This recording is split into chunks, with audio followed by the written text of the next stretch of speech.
Hello! Today I'm taking a look at what is a rather uncommon blend of grape varieties in a white wine from Chile. The producer is Luis Felipe Edwards. This is from their 360 series. The wine is a blend of Roussanne and Marsanne, and this is the 2021 vintage. And this wine has the Colchagua Costa DO.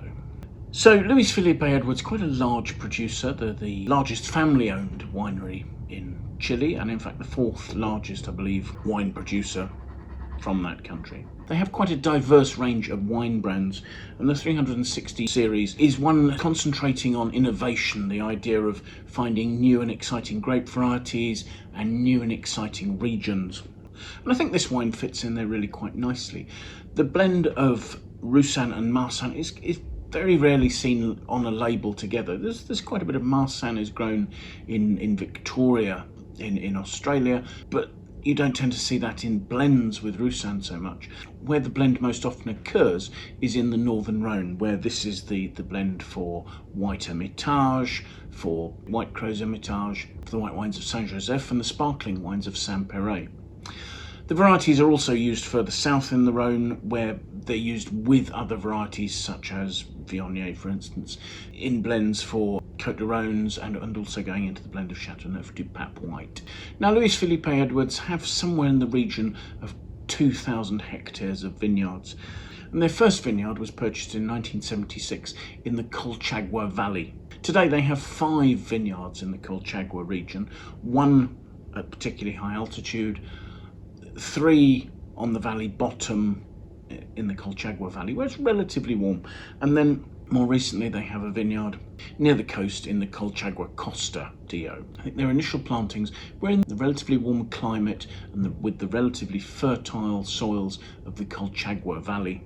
And since then they've expanded their holdings to some slightly more challenging locations to grow vines.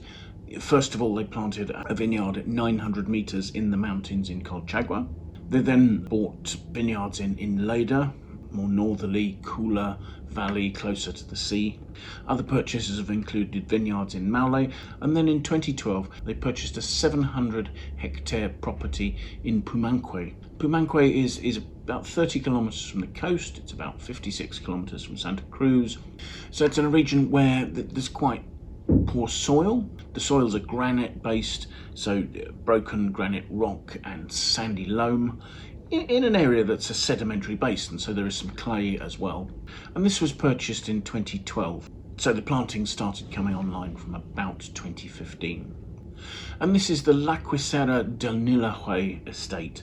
Notes I've seen suggest that the fruit for this wine comes from 2 locations, one in Puquillay and the other in Lolol. Now Lolol is a nearby region, so I wonder if they've been buying in fruit from other growers, as I can see no record of them owning a vineyard in Lolol. So yes, as I've described, here we have friable, free-draining soils, so much less fertile than the Colchagua Valley vineyards that the company originally bought in 1976. It was an area where they had to put in irrigation themselves. They had to build a dam and establish the infrastructure for that.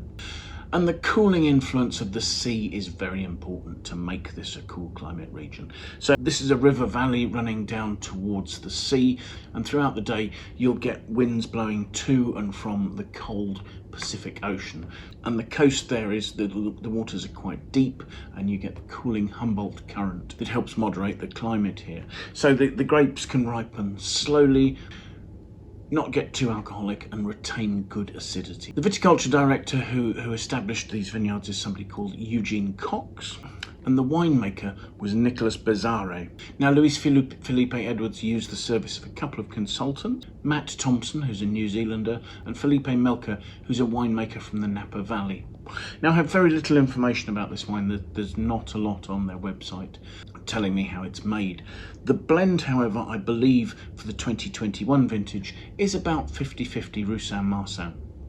To me, it seems slightly unusual that they label the wine Roussanne Marsanne, because the first name variety is normally the dominant. That would imply there's more Roussanne than Marsanne. I've seen other vintages of this where the balance is more like 80-20 Roussanne to Marsanne or 60-40 Roussanne to Marsanne, and I think perhaps they've been waiting for plantings of Marsanne to mature to enable them to have this 50-50 balance here.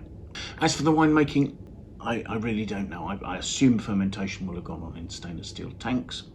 I'm assuming on relatively flat land that is likely to have been machine harvested. Now, the viticultural practices here aim to be sustainable, and I believe the wine spends 6 months aging in seasoned oak barrels, but I don't know whether those are American or French. I guess if they're seasoned, it doesn't really matter what the oak origin is, because it's the slight oxidative influence that will help the wine.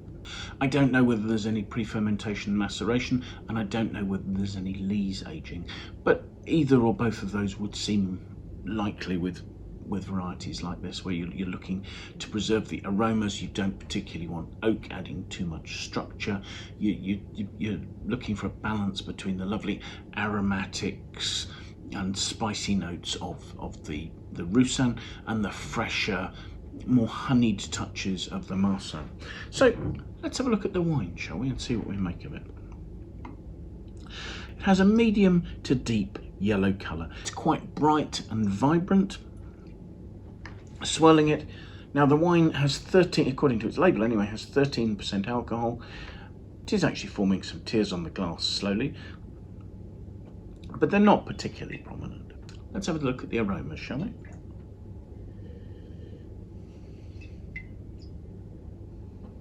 The aromas are rich, they're tropical, they're quite luscious actually.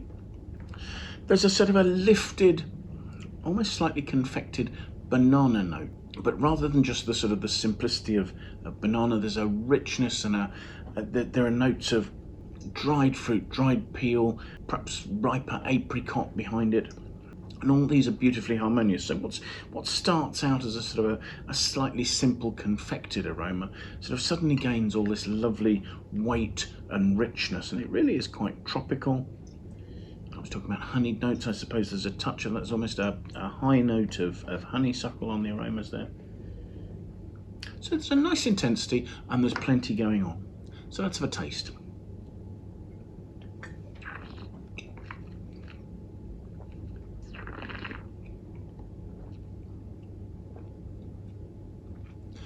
The wine's medium-bodied. It's very noticeable. It's got a lovely, fresh mineral acidity. I'm certainly salivating there as a result of the freshness. There's quite a leanness to the wine. There's also a touch of grip, so perhaps there's a little bit of phenolic extractions gone on here that might support the idea that the wine had a bit of skin contact pre-fermentation. It is giving a richness to the palate and a roundness, and that may well be being complemented by a leesiness. So presumably the wine, while it was in barrel, it was left there with its lees, and those were stirred up to give it this sort of richness and fatness. So I mean, this is a medium-bodied wine, and the richness is supporting ripe pear, touches of peach, almost sort of tropical mango notes as well. But there's an underlying complexity. There's slight hints of dried apricot, almost dried peel as well. There's quite I suppose it's where the slight tannic bitterness is there. It's almost like a sort of a touch of dried lemon peel. The acidity's remaining good on it stays fresh and minerally to the finish. I suppose a tiny lemony touch as well. But it's lifting that sort of those pear notes onto the finish to give a reasonable length. The wine's quite full, it's quite rich. There's no overt oak influence here. Its acidity supporting the fruit very well. Its alcohol is balancing that and is not overpowering the fruit at any stage. It's actually a very carefully made wine that is very enjoyable. Looking at our Wine Searcher aggregated critics score on this, this particular vintage earns a 91 out of 100, and that's pretty much in line with other vintages of this that have all received about 90. I think actually it's a pretty good quality wine, and it's worth looking out for at a good price, because I think that's providing some really quite enjoyable drinking. I'm not sure that it's a wine that will age for a long period. It certainly doesn't seem to be in decline. It's a wine that's a little over 3 years old and will probably be fine to drink over the next couple of years. I've actually been quite impressed by this. It's exceeded my expectations for it. So thank you very much for joining us. I do hope you've enjoyed the tasting. If you have enjoyed it, please press the like button. If you'd like to watch more of these tastings, the best answer is to sign up and subscribe and follow our channel. If you have friends you think might like to watch the video, do please pass it on to them. We'd be very grateful if you did that. If you have any comments you want to leave, please pop those in the comments box below. I will leave a link, as always, to the wine searcher page on our website for this wine, showing you where the wine's available near you, what its pricing is, and any other details we have about this wine, such as the critics' reviews, for instance. So thank you very much for joining us, and if you've got the chance, do please try and take some time and come and join us in the very near future for another tasting, won't you? Thanks again. Bye for now.